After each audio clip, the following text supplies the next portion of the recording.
Tras siglos de ocupación romana y musulmana, en el siglo XV la mayor parte de España era devotamente cristiana y se encontraba gobernada por dos grandes reyes católicos, Fernando e Isabel, ambos poderosos y ambiciosos líderes. Cuando en 1493 el Papa dividió el mundo y otorgó América o el Nuevo Mundo a los españoles, su tarea era la conversión.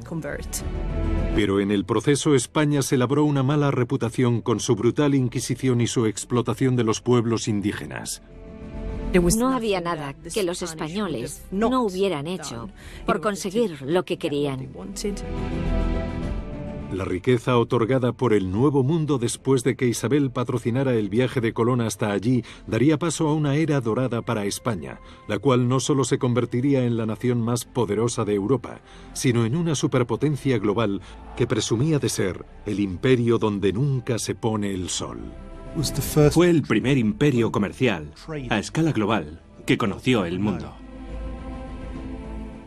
Comenzamos nuestro viaje en Ávila, en el corazón de la antigua España, la región de Castilla, que desde tiempos medievales había desarrollado una tradición de cruzada.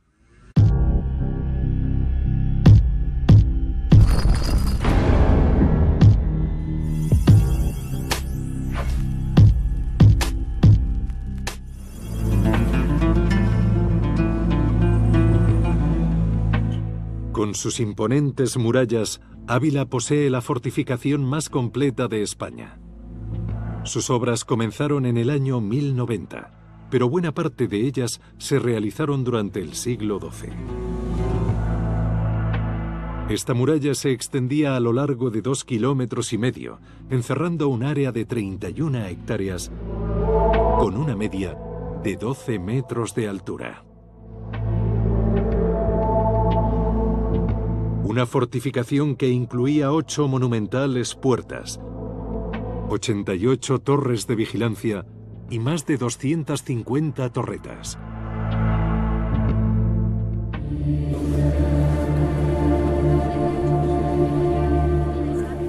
En la segunda mitad del siglo XV, Isabel era la reina de Castilla y en 1469 se casó con Fernando, rey del vecino Aragón. Juntos, estos monarcas católicos crearon un nuevo Estado español y también presidieron la brutal y sangrienta Inquisición que persiguió a judíos y musulmanes y acabó expulsando a miles de personas de sus tierras. Cuando la Inquisición se introdujo en España, en la década de 1470, tuvo que adaptarse a contingencias muy específicas, pues su población multicultural y multirreligiosa era muy distinta a la del resto de Europa. Y aunque eran minoría, había un grupo bastante fuerte de judíos y musulmanes. La Inquisición fue uno de los instrumentos estatales más importantes del Imperio español. Se empleó para controlar a la población e imponer la ortodoxia religiosa. Y precisamente para inspirar esa ortodoxia religiosa entre los españoles, celebraban rituales públicos y ceremonias llamados autos de fe, en los que la fe católica era proclamada y celebrada. Ávila narra la historia de la que fue una gran cruzada católica.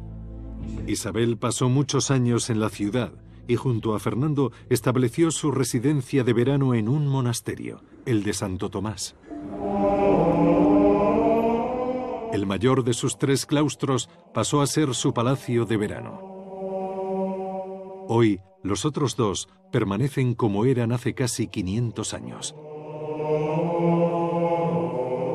Los arcos de su bello claustro del silencio están decorados tanto con escudos de los monarcas y de la orden dominicana que aún administra el monasterio, como con unas granadas, señal de la confianza de Isabel y Fernando en su próxima victoria sobre los moros, introductores del fruto en España. Los monarcas sepultaron aquí a Juan, su único hijo varón y heredero al trono, fallecido con apenas 19 años. Los bancos reales utilizados por los monarcas católicos permanecen tal y como estaban entonces. El gran inquisidor Tomás de Torquemada fue también sepultado aquí.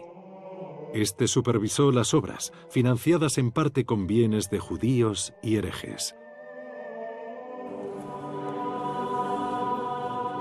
En la ciudad es bien sabido que su santa más popular, Teresa de Jesús, fundadora de la austera Orden de las Carmelitas Descalzas, vivió durante 30 años en un monasterio construido sobre un cementerio sefardí, cuyos vestigios fueron recientemente hallados y conmemorados fuera de los muros del monasterio vecino.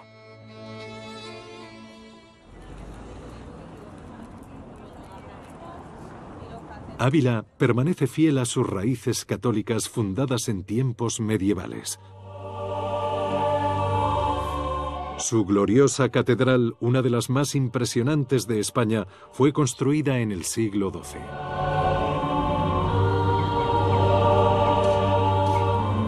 En su interior alberga espectaculares obras y esculturas del Renacimiento.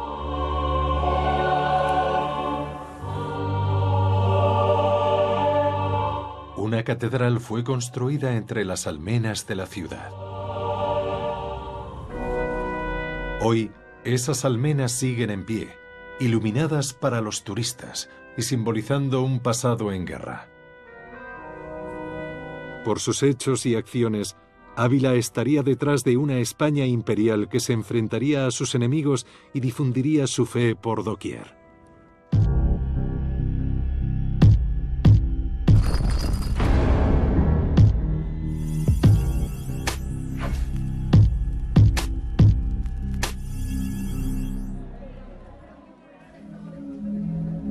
La España medieval fue hogar de musulmanes, cristianos y judíos, algo todavía evidente en las sinuosas callejuelas de los antiguos barrios judíos de ciudades andaluzas como Córdoba, Sevilla o Granada, donde uno de los edificios más espectaculares de la España musulmana, el Palacio de la Alhambra, todavía se conserva.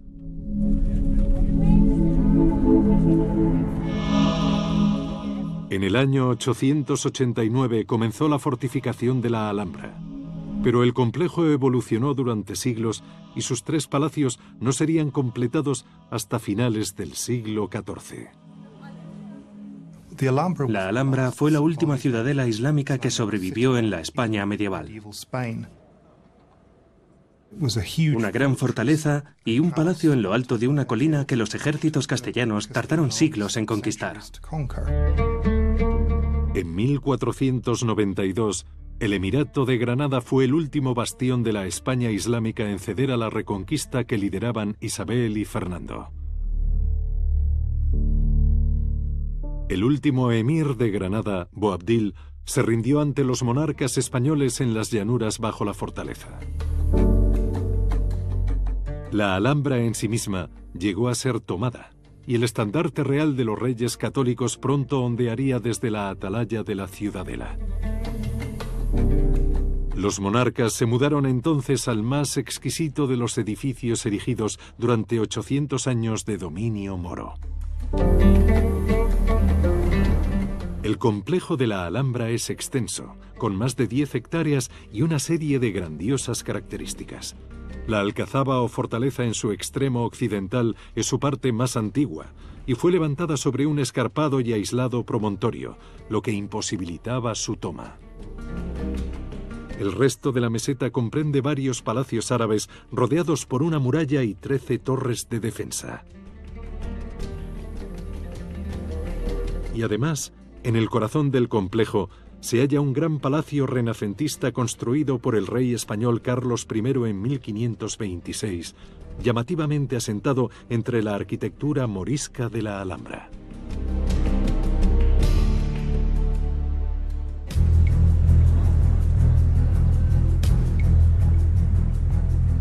La entrada principal a la Alhambra era la Puerta de la Justicia. Esta fue construida en 1348 con un enorme arco en forma de herradura sobre el que vemos la mano de Fátima con sus dedos extendidos para alejar el mal de ojo. El complejo consta de 3 palacios principales, el más antiguo de los cuales es también el más modesto, utilizado con fines comerciales y administrativos. Su estancia más grande es el Salón de los Embajadores, donde se recibían las visitas importantes. y los patios y jardines con sus elementos acuáticos como protagonistas contribuían a la relajante y exótica aura de la Alhambra. Todo el complejo domina el antiguo barrio del Albaicín, donde los musulmanes siguieron viviendo décadas después de la Reconquista. Poco después de que los últimos moros fueran derrocados, la Inquisición se intensificó y los judíos tolerados por el Islam eran expulsados o asesinados, víctimas de una sangrienta caza de brujas. El lugarteniente de Isabel y Fernando, Tomás de Torquemada, celebró miles de juicios, quemó a 2000 personas en la hoguera y aconsejó a los reyes que emitieran un edicto de expulsión, el cual se zanjó con la cristianización de 100.000 judíos y la expulsión de 200.000 que rehusaron convertirse. La Inquisición fue crucial en ciertos aspectos para tratar de descubrir la auténtica naturaleza de las creencias de la gente. Y una de las razones por las que se fundó la Inquisición fue la de vigilar las fronteras entre aquellas distintas etnias y garantizar la conformidad y homogeneidad religiosa en todos los reinos de España.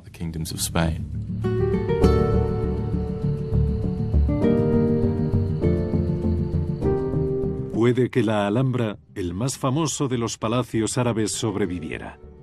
Pero en el año 1500, después de que los inquisidores intentaran erradicar la cultura musulmana celebrando bautizos masivos, quemando libros islámicos y prohibiendo la lengua árabe, alrededor de 300.000 musulmanes ya habían sido convertidos bajo amenaza de expulsión. Pero estos moriscos, como eran conocidos, serían también expulsados un siglo más tarde. Deliberadamente simbólico fue que Fernando e Isabel eligieran ser enterrados en la ciudad de su gran conquista, enfatizando el triunfo de su cruzada. Y fue su nieto Carlos I quien ordenó la construcción de la gigantesca Catedral de Granada bajo la Alhambra, donde pretendía enterrar a todos los Habsburgo.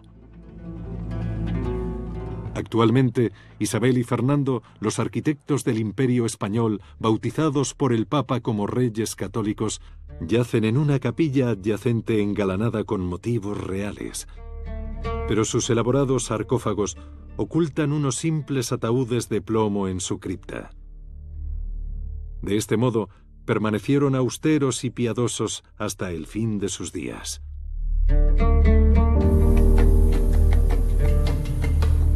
Carlos I, heredero del creciente imperio de Isabel y Fernando, se enamoró de la Alhambra, donde llegó a casarse y pasar su luna de miel, y continuó la tradición ya establecida de erigir edificios en sitios musulmanes. En este caso, construyó un palacio renacentista en plena Alhambra, aunque nunca vivió en él.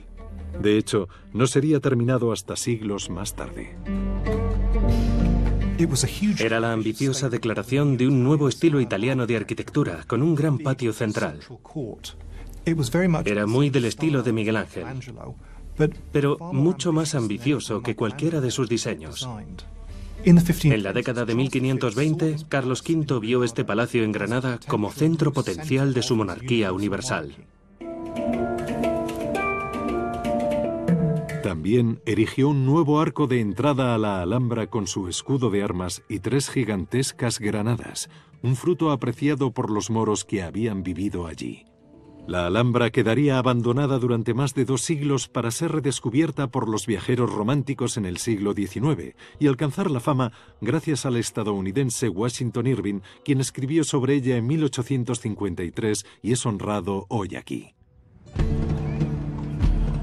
La práctica de erigir emblemas cristianos en edificios musulmanes se remonta a siglos atrás, como vemos en la mezquita de Córdoba, convertida en iglesia en 1236.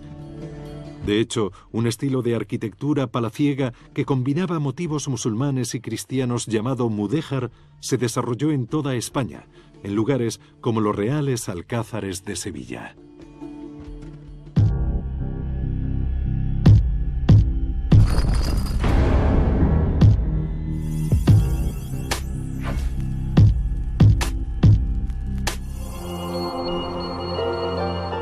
La La Catedral de Sevilla, la más grande del mundo, es en realidad una antigua mezquita, y su torre campanario, la Giralda, un antiguo minarete.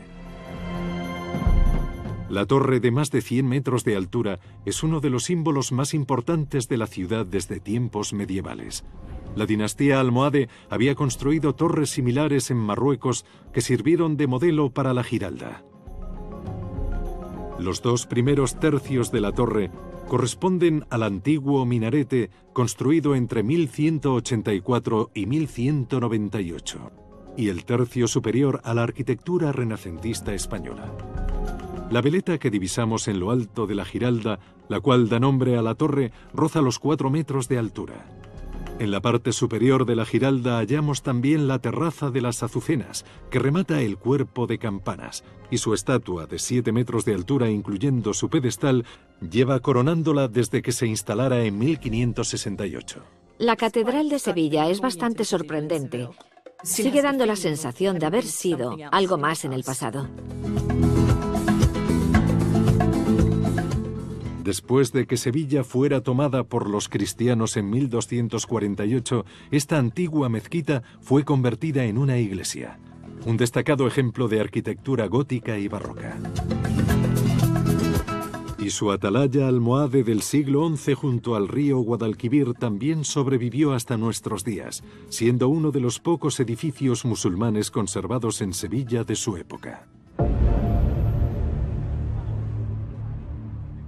Fue desde la vía fluvial de Sevilla que Colón y otros exploradores y conquistadores españoles zarparon hacia un nuevo mundo del que regresarían con galeones cargados de tesoros. La Reconquista militarizó la sociedad española. Creó una sociedad acostumbrada al conflicto y a la lucha. Los españoles que llegaron al Nuevo Mundo tomaron muchas de las técnicas militares y de desarrollo institucional utilizadas para capturar las tierras islámicas de la España medieval. Tomaron esas técnicas y las emplearon en el Nuevo Mundo. El conquistador Hernán Cortés llegó a Cozumel en la península de Yucatán en 1519 y en menos de 2 años había derrotado al imperio azteca. Según decían, vinimos para servir a Dios y al rey, pero también para enriquecernos. Hernán Cortés y Francisco Pizarro fueron los conquistadores más influyentes, porque ambos tuvieron la gran fortuna de tropezar con las 2 civilizaciones indígenas más grandes de América, la azteca y la inca. Cortés era un brillante estratega militar y uno de sus mayores dones era el uso de una tremenda violencia y del terror como táctica de guerra. En una ocasión recibió a los embajadores de un grupo local y, consciente de que éste conspiraba contra él, les cortó las manos a todos los emisarios y los mandó de vuelta. Y ahí tenemos un claro ejemplo de su uso de la violencia para atemorizar.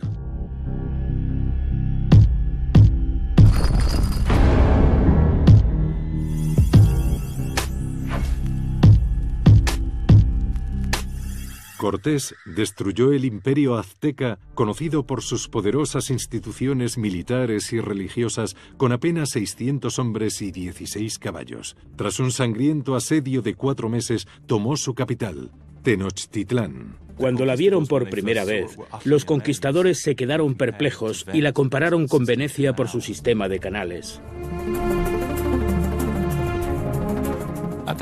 En ese momento, Tenochtitlán era una de las ciudades más pobladas del mundo, mucho más que cualquiera que hubieran visto los conquistadores hasta el momento.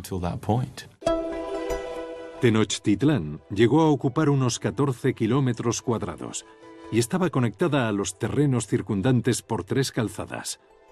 La ciudad en sí había sido trazada en forma de cuadrícula y era atravesada por numerosos canales. En el corazón de la misma había un gran recinto sagrado dominado por una gran pirámide conocida como Templo Mayor. Sobre una plataforma de 60 metros de altura, a la que se accedía por 2 escaleras, se erigían 2 templos gemelos, uno en el lado norte, dedicado a Tlaloc, dios de la lluvia, y otro en el lado sur, para Huitzilopochtli, dios de la guerra.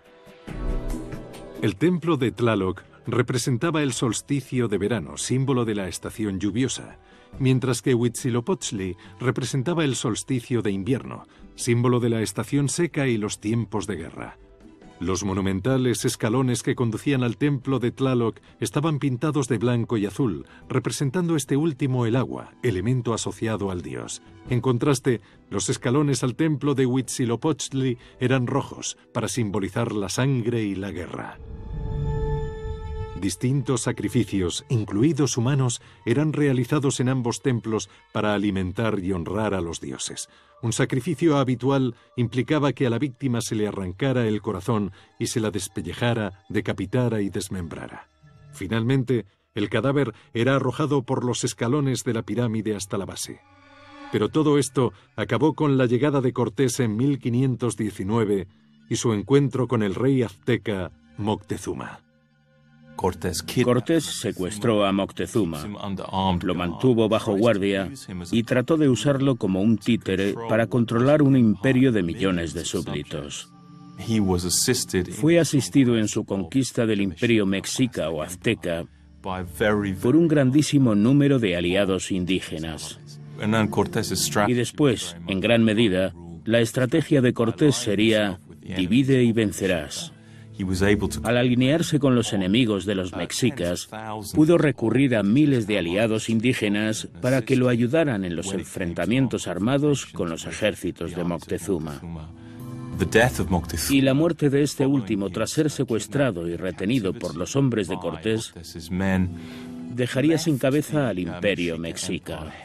El sitio de Tenochtitlán, actual Ciudad de México, continúa siendo excavado y nos ha brindado algunos de los mayores tesoros del arte azteca y de otras grandes civilizaciones prehispánicas de Mesoamérica.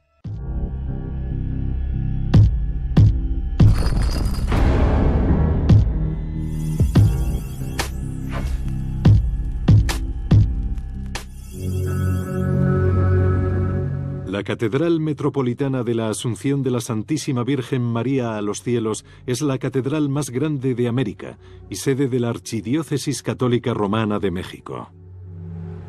La catedral fue construida en secciones en torno a la iglesia original, levantada poco después de la conquista de Tenochtitlán, y fue inspirada en las catedrales góticas de España. Los conquistadores decidieron construir la iglesia original sobre el sitio del templo mayor de los aztecas, empleando las piedras de los templos destruidos. La Catedral de la Ciudad de México fue uno de los edificios más simbólicos e importantes que construyeron los españoles en América. Era una desafiante declaración. Hemos venido, estamos al mando, y nuestro Dios es mejor que el vuestro. Los nativos de México pronto se verían abrumados y contagiados por la fiesta de los sentidos de los poderosos rituales católicos de estas nuevas ciudadelas erigidas por sus conquistadores. Había música, misas, incienso, cánticos y arte. Una de las formas en que los españoles intentaron atraer a los indígenas y persuadirlos para convertirse al catolicismo fue a través de estos magníficos edificios y de esas fiestas de los sentidos, de la música, del canto y, por supuesto, del sentido del olfato a través de la quema de incienso. Tras la conquista de México, los rumores de unas ciudades de oro impulsaron múltiples expediciones, muchas de las cuales regresaron sin nada o con tesoros menos valiosos de lo esperado. Pero en 1532, otro conquistador, Francisco Pizarro, partiría de Panamá y hallaría un imperio que igualaba a los aztecas en riqueza. Los incas habían sido originalmente una tribu de montaña, pero desde el siglo X habían conquistado y absorbido a sus vecinos, aunque sus armas de guerra, hondas, mazas y escudos, no serían rival para los cañones españoles.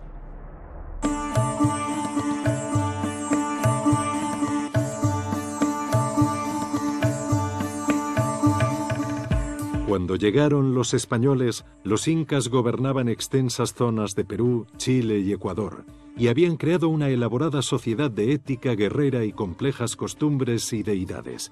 Pero Pizarro logró derrocar su imperio en menos de 2 años desde su primer encuentro. Pizarro imitó y copió bastante a Cortés.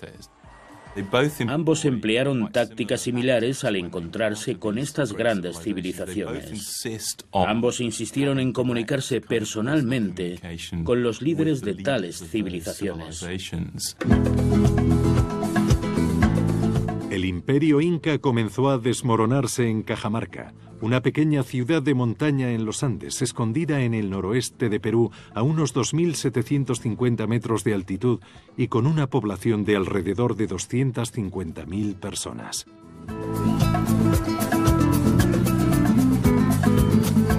Hoy su vida gira en torno al bullicioso mercado diario que se extiende por varias calles del centro, al que habitantes de pueblos vecinos acuden para vender sus productos. Lo que parece distinguir a la gente es su sombrero. Los aldeanos usan diferentes estilos de sombrero para indicar de dónde proceden. Como descubrieron los españoles, cultivaban la patata y aún siguen haciéndolo hoy. Ahora es, por supuesto, uno de los tubérculos más populares del mundo. Cuentan que el gran soberano inca Atahualpa invitó a Pizarro y a sus hombres al centro de la ciudad para reunirse allí, pero al llegar la ciudad estaba vacía. El ejército de Atahualpa había acampado en las colinas circundantes y el propio rey estaba cerca tomando un baño. En ese entonces, Cajamarca ya era conocida por sus relajantes aguas minerales y termales. Ese fatídico día de 1531, cuando Atahualpa terminó de bañarse, acudió al encuentro de Pizarro. Atahualpa estaba convencido de que sus más de 20.000 hombres superarían en número a los pocos que acompañaban a Pizarro. Tanto es así que apenas se llevó unos pocos miles de soldados y nobles desarmados a la plaza. Pizarro hizo que sus hombres se escondieran en los edificios de la plaza con sus caballos esperando no ser descubiertos. Pizarro envió a un sacerdote a negociar con los incas para atacarlos después. Saliendo de sus escondites y disparando los cañones y mosquetes que tenían, lucharon por llegar hasta Atahualpa, transportado por sus sirvientes en una litera, hasta que lograron alcanzarlo y arrestarlo ante miles de guerreros incas.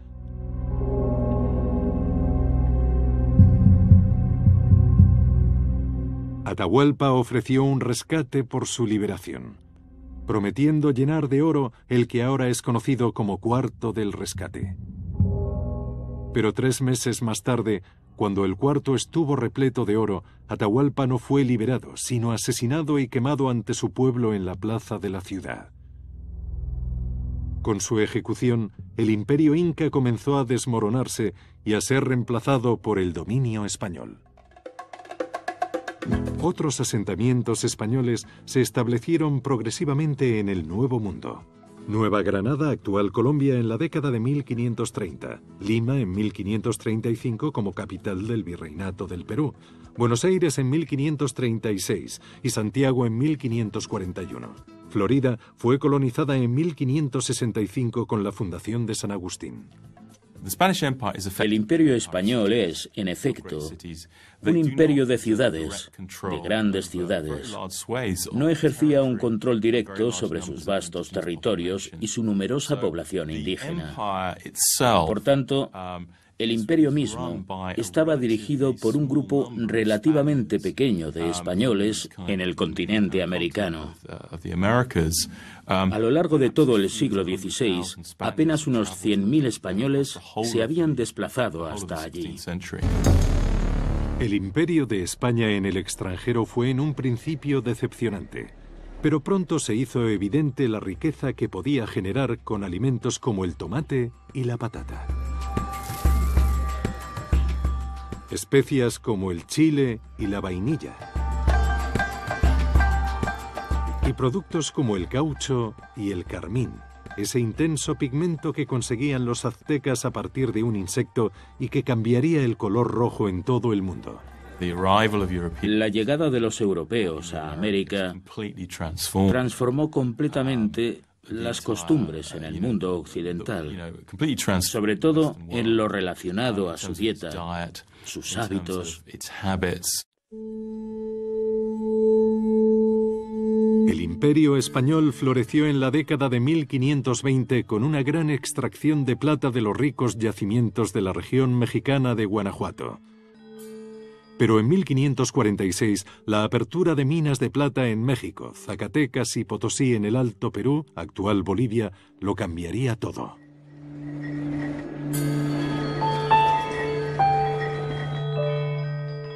A finales del siglo XVI, la plata de América representaba una quinta parte del presupuesto total de España y las tribus de América Latina eran forzadas a trabajar en las minas.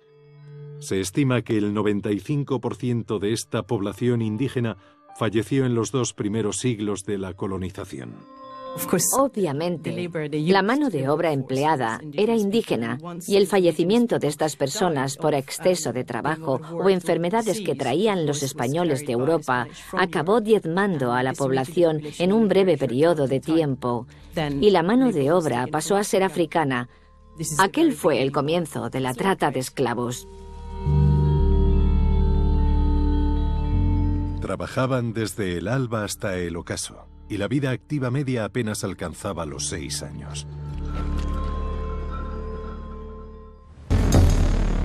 Los españoles crearon vastos complejos de fortalezas en zonas costeras como Cartagena en Colombia y Portobelo en Panamá.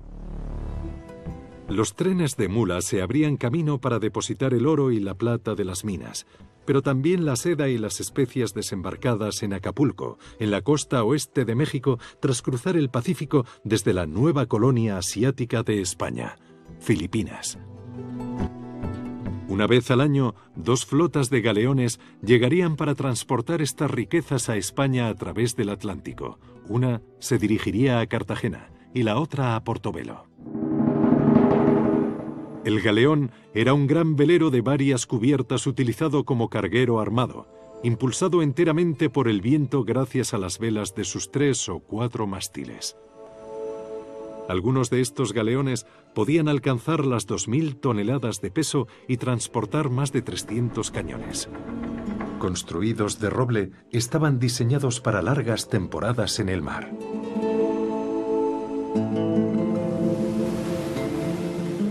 Proteger estos barcos era una ardua tarea.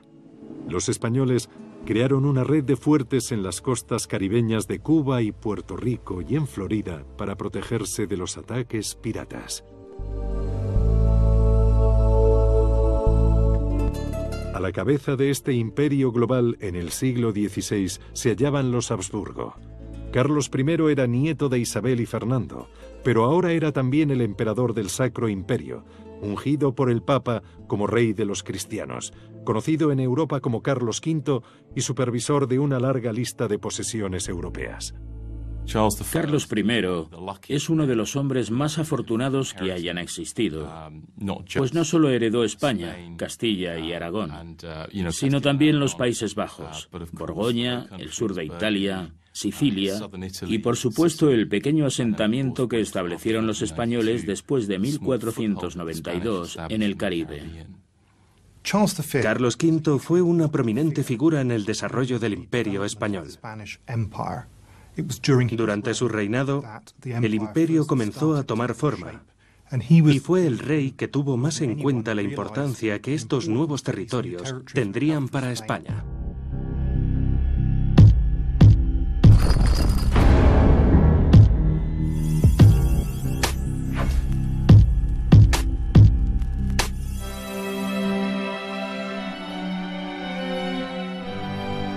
Durante el siglo XVI, España poseía el equivalente a 1,5 billones de dólares en oro y plata procedentes de Nueva España.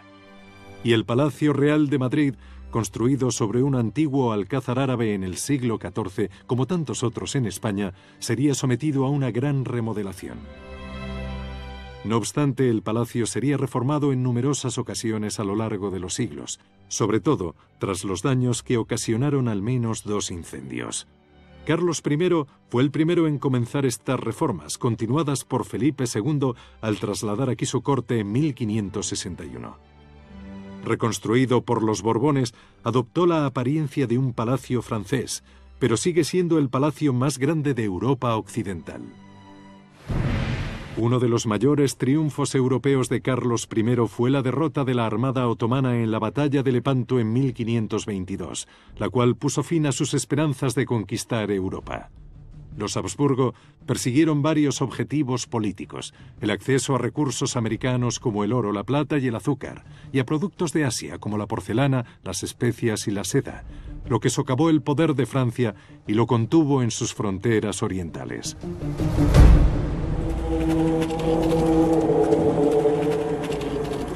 Y mientras mantenían la hegemonía de los Habsburgo en el Sacro Imperio Romano, defendiendo a la Iglesia Católica Romana frente al cisma protestante, también defendían Europa del Islam, sobre todo del Imperio Otomano, y difundían el cristianismo católico entre las almas inconversas del Nuevo Mundo.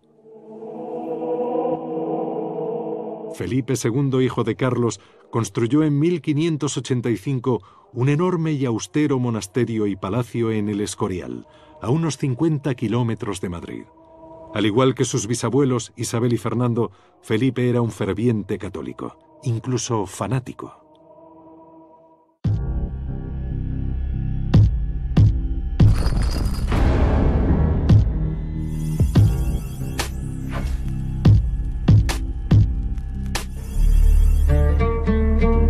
El Escorial se convertiría en un monumento a la dinastía y monarquía de los Habsburgo.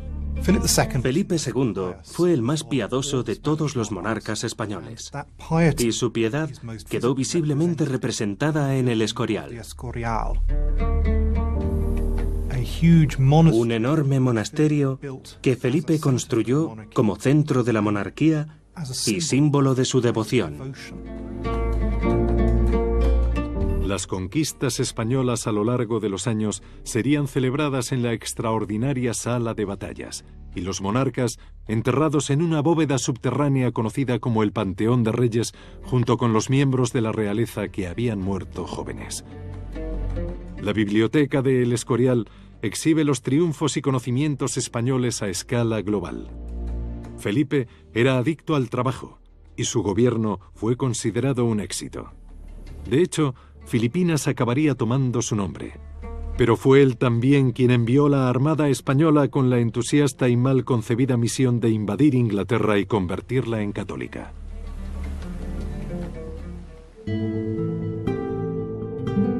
El hijo de Felipe II, Felipe III, fue considerado uno de los peores y más perezosos reyes de la historia. Expulsó a 300.000 moriscos de España en 1609, pues esos moros convertidos al cristianismo eran vistos como un enemigo interno. Una decisión que más tarde sería considerada perjudicial para España y su imperio. El hijo de Felipe III, Felipe IV, quedó asociado a la Edad de Oro española principalmente por patrocinar a Diego Velázquez, el más grande de los pintores españoles.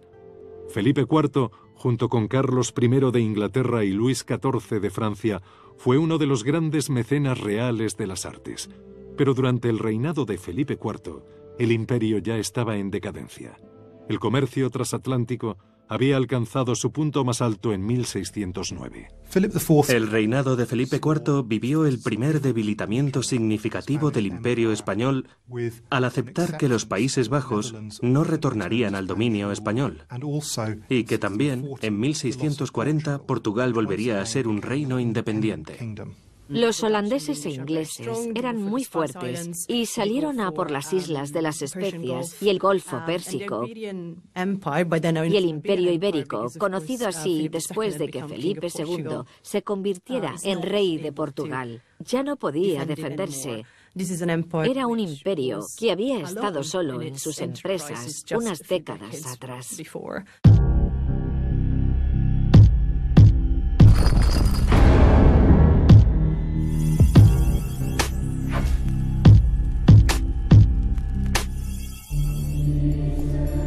A lo largo de los siglos XVII y XVIII, continuó el comercio con galeones.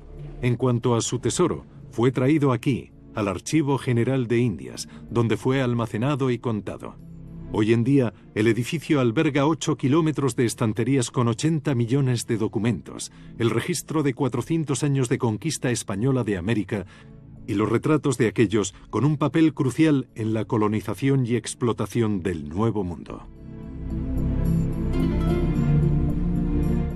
A lo largo de las colonias americanas de Nueva España, la misión católica de convertir a los nativos americanos prosiguió. Hoy en día en América Latina, misiones como la jesuita en Trinidad, Paraguay, permanecen en ruinas, mientras que muchas de las 18 establecidas solo en California han sido restauradas. Numerosos clérigos españoles sentían que era su deber e incluso su destino convertir al cristianismo todos los pueblos nativos encontrados en el Nuevo Mundo. Algunos creían que era necesario para lograr la segunda venida de Jesucristo. Y otros pensaban que la conversión de los indígenas al cristianismo era el único medio de legitimar la presencia española en América. Las fortalezas eran un refugio cuando las relaciones entre indígenas y españoles no eran muy buenas. Cuando las cosas se ponían feas, se retiraban a las fortalezas. Las misiones en sí eran predominantemente asentamientos, pequeños pueblos construidos siguiendo el modelo español de la típica plaza central, con una iglesia y sus casas y residencias más importantes en torno a ella. Estas misiones estaban presentes en grandes zonas del imperio, especialmente en Norteamérica, California y el norte de México. Eran un intento de persuadir a los indígenas para que dejaran de ser nómadas, estableciéndose y convirtiéndose en agricultores. A su regreso a Sevilla, los ancianos y enfermos sacerdotes que habían contribuido a convertir a los nativos del Nuevo Mundo eran a menudo alojados en hermosos centros de cuidados paliativos como este, el cual celebraba los triunfos de la fe cristiana. En 1648 la peste asoló Sevilla, una catástrofe de la que nunca se recuperó. Y con la crecida del río Guadalquivir se decidió trasladar la base comercial con el Nuevo Mundo a Cádiz.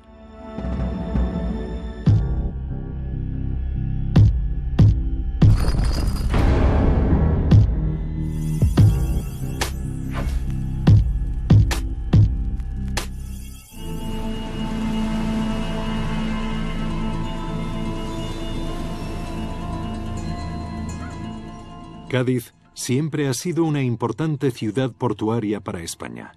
Colón se embarcó aquí en 2 de sus 4 viajes, y los problemas de Sevilla marcarían el comienzo de una época dorada para esta ciudad. Su riqueza resulta evidente en sus grandes edificios y casas, un legado aún hoy reconocido en la ciudad. Cádiz, al igual que Sevilla, se beneficiaría de ser el centro de distribución del Nuevo Mundo. Pero lo cierto es que a finales del siglo XVII el Imperio español estaba en declive. Los problemas en la dinastía de los Habsburgo españoles llegarían con el hijo de Felipe IV, Carlos II, quien no dejaría descendencia. La decadencia del Imperio español está estrechamente ligada al declive de la dinastía de los Habsburgo. El problema era que a los Habsburgo no les gustaban los forasteros, no les gustaba casarse fuera de la familia. Entre los antepasados de Carlos se incluyen Juana la Loca, hija de Isabel y Fernando y sus propios padres, Felipe y Mariana, que eran en realidad tío y sobrina. Siempre fue un hombre enfermo incapaz de tener hijos. Y durante la mayor parte de las últimas décadas del siglo XVII, todo el mundo sabía que esa gran época de la historia española estaba llegando a su fin. Y la gran pregunta era, ¿quién tomaría el mando tras la muerte de Carlos?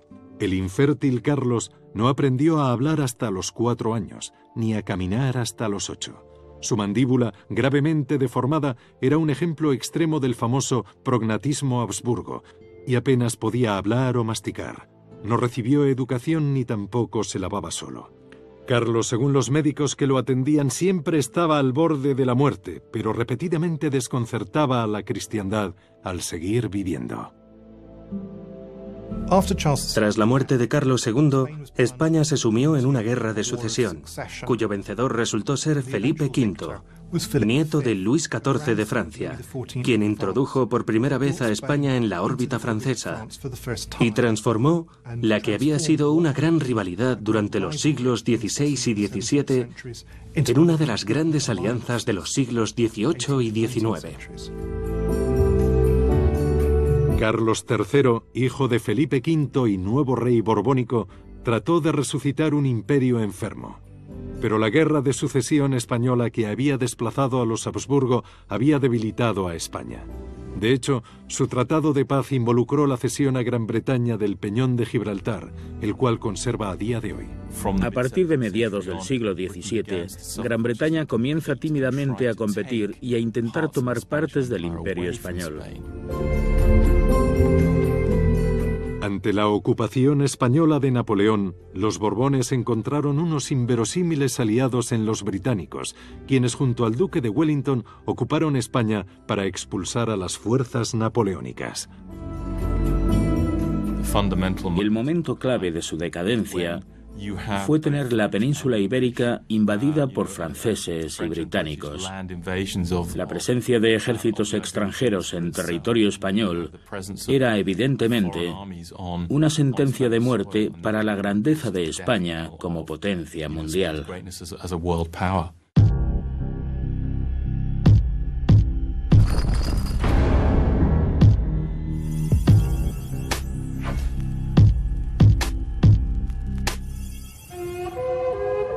Con la invasión en 1816 de las fuerzas estadounidenses de Andrew Jackson, los españoles cedieron una de sus posesiones más valiosas, y una a una, todas sus colonias lograrían su independencia. Florida fue colonia española durante más de 300 años y llevamos menos de 200 formando parte de Estados Unidos. La historia escrita de este estado o colonia se remonta a 500 años y hemos sido españoles durante mucho más tiempo que estadounidenses. Entre 1816 y 1821, España consideraba Florida una carga sobre sus hombros. Era cara y no ofrecía muchas posibilidades de comercio. Era todo playas de arena y ¿quién iba a querer eso? Así que España la cedió. La desaparición del Imperio Español comenzó aquí. Ese acuerdo con Estados Unidos para cederle Florida a cambio de mantener Texas abrió la puerta a revoluciones en México, en Texas, y fueron cayendo como fichas de dominó por toda Sudamérica. El Imperio Español nunca llegó a superar lo de Napoleón. Y en el siglo XIX, muchos de los territorios imperiales de España declararon su independencia. El Imperio Español creó docenas de ciudades en América Latina cuya identidad y carácter siguen siendo inequívocamente españoles y prosperan hoy en día. San José en Puerto Rico. Antigua en Guatemala. La Habana y Trinidad en Cuba. Quito en Ecuador. Lima en Perú. Santiago en Chile. Ciudad de México en México. Buenos Aires en Argentina. Y al otro lado de la frontera, Montevideo en Uruguay. El legado más importante del Imperio Español es que su idioma sea una lengua global. Hay millones y millones de hispanohablantes en todo el continente americano. Y la cultura española está presente desde California hasta la Patagonia. En la segunda mitad del siglo XIX, solo Cuba, Puerto Rico, Filipinas y varios territorios de África continuaban bajo dominio español. Pero tras su guerra en 1898, España cedió a Estados Unidos sus últimas colonias en el Caribe y el Pacífico. España, como Estado, acabó agotándose. No podía reunir los hombres y el dinero necesarios para mantener un imperio global. En consecuencia, Cádiz, última ciudad española en beneficiarse del imperio, entró en declive y quedó estancada. Un imperio era pernicioso cuando destruía. Cuando, por tu religión y por levantar tus iglesias, destruías las de la gente que ya vivía antes en una zona. A los imperios que vendrían después les resultaría más fácil actuar de una forma considerada, mejor, sobre todo porque podrían compararse con ellos y decir, mirad, no somos tan malos como los españoles. Inglaterra, Francia, Holanda, todos querían tener voz y voto en el Nuevo Mundo, y lo más fácil para ellos era decir, los españoles trataban tan mal a los indígenas que teníamos que venir a hacer mejor las cosas. El imperio español fue despiadado, pero todo un éxito. Tiene fama de haber sido muy sangriento y explotador. Y al menos en parte, tal reputación está justificada. Pero el imperio español fue también uno de los eslabones más importantes en la globalización que se ha producido en los últimos 500 años. Los españoles fueron los primeros en vincular América con Europa y Eurasia. Y fueron también pioneros en la creación de un sistema político y económico realmente global sobre el que todos los imperios siguientes se basarían, incluidos el británico y el estadounidense. Los españoles se jactaban de que en su imperio nunca se ponía el sol. Pero como todos los imperios, el español acabaría viendo su ocaso. No solo en el puerto de Cádiz, sino en todo el país.